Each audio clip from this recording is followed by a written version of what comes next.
आज का टॉपिक है, क्या पी रेशो हमें एक अच्छे स्टॉक्स आइडेंटिफाई करने में मदद करता है? क्या पी रेशो एक अच्छा इन्वेस्टमेंट टूल है? इस सवाल का जवाब देने से पहले ये इंपॉर्टेंट है कि आप कॉन्टेक्स्ट को समझें। पी रेशो एक वैल्यू इन्वेस्टर के लिए अच्छा टूल है, आंसर इज यस। पर यह भी इंपॉर्टेंट है कि हम पी रेशो को एज एन इंडिपेंडेंट टूल इस्तेमाल ना करके उसको किसी और टूल्स के साथ जॉइंटली यूज़ करें। मैं आपको एग्जांपल देना चाहूँगा। एक यूएस के इन्वेस्टर थे जिन्होंने एक मैजिक फॉर्मूला बनाया जिसमें पी रेशो बहुत बड़ी भूमिका निभाता है। वो पर वो भी इस टूल को सिंगल हैंडेडली यूज़ नहीं करते। उन्होंने पी रेशो को रिटर्न ऑन कैपिटल एम्प्लॉयड के साथ जोड़ा। तो P ratio investors basically value investors होते हैं जो ये ढूंढने की कोशिश करते हैं कि ऐसी कंपनियां जो high return on capital generate कर रही हैं, क्या वो लोअर पी रेशो पे अवेलेबल हैं। तो ऐसे स्टॉक्स बेसिकली आपको पैसा बनाते हैं जब पी रेशो एक्सपेंशन होता है, तो हाई इनकम बनती है। But on the other hand growth stocks की बात करें तो ग्रोथ स्टॉक्स में पी रेशो इंपॉर्टेंट नहीं मानी जाती, क्योंकि पी रेशो एक ऑलरेडी इन्फ्लेशनरी इन्फ्लेटेड जोन में चली जाती है। एग्जाम्पल ले सकते हैं एशियन पेंट्स का। 2015 के बाद उसका पी रेशो 40 से इंक्रीज होकर 120 तक गया, क्योंकि कंपनी एक हाई ग्रोथ जोन में थी जहाँ पे उन्होंने ऑलरेडी अपना नेटवर्क एस्टेब्लिश कर लिया था और शेयर के प्राइसेस भी बढ़ रहे थे। तो मार्केट प्राइस ग्रोथ के साथ वो बढ़ता जाता है। पर जैसे ही सेल्स ग्रोथ स्टेगनेट हो जाती है, पी रेशो भी फॉल करना शुरू कर जाता है। और आप चेक कर सकते हैं कि इस वक्त एशियन पेंट्स का मार्केट कैपिटलाइजेशन भी फॉल करना शुरू कर गया। तो वापस रिएटरेट करते हुए, आप पी रेशो एक अच्छा टूल है, बट किस कॉन्टेक्स्ट में आप उसको यूज़ करते हैं ये और भी इम्पॉर्टेंट चीज़ है। मैं आपको दो तरीके बताता हूँ जिसमें आपको पी रेशो को यूज़ कर सकते हैं to identify good investment option.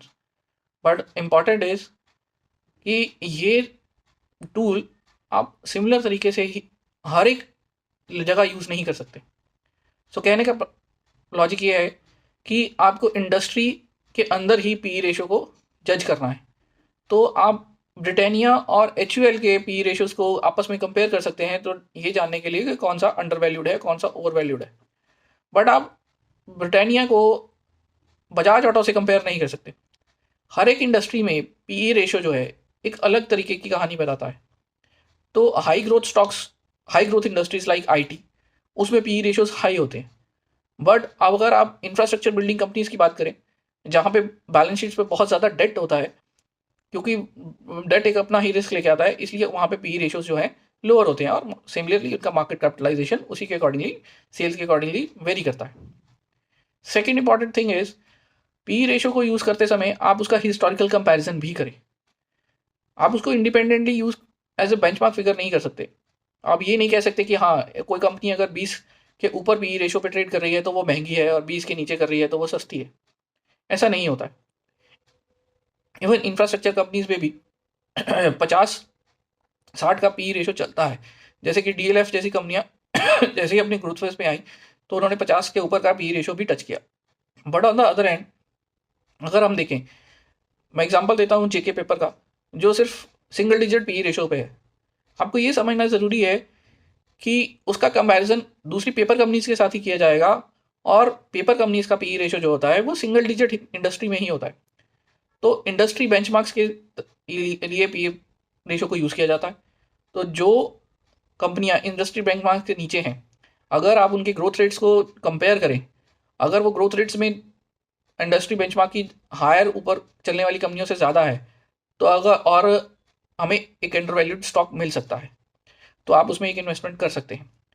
और हिस्टोरिकल कंपैरिजन करना इसलिए ज़रूरी है क्योंकि आपको ये समझना पड़ेगा कि अगर कंपनी ग्रोथ फेज में थी तो उसका पी रेशो एक्सपेंशन हुआ होगा, और आज की डेट में अगर वो पी रेशो नीचे जा रहा है तो बहुत बड़े चांसेस हैं कि उसका सेल्स जो है वो ग्रोथ स्टेगनेट हो गया है। तो इसका मतलब अगर उसका पी रेशो नीचे आ भी गया है तो वो एक वैल्यू इन्वेस्टमेंट नहीं बनता है। आपको ऐसे स्टॉक्स को अवॉइड ही करना होगा। तो ये दो इंपॉर्टेंट पैरामीटर्स हैं। आप इंडस्ट्री बेंचमार्किंग के थ्रू यूज़ कीजिए और हिस्टोरिकल कंपैरिजन के थ्रू यूज़ कीजिए। इंडिपेंडेंटली पी रेशो एक इंडिपेंडेंट इन्वेस्टमेंट टूल नहीं बन सकता। आपको हमेशा कुछ टूल्स के साथ ही उसको इस्तेमाल करना चाहिए।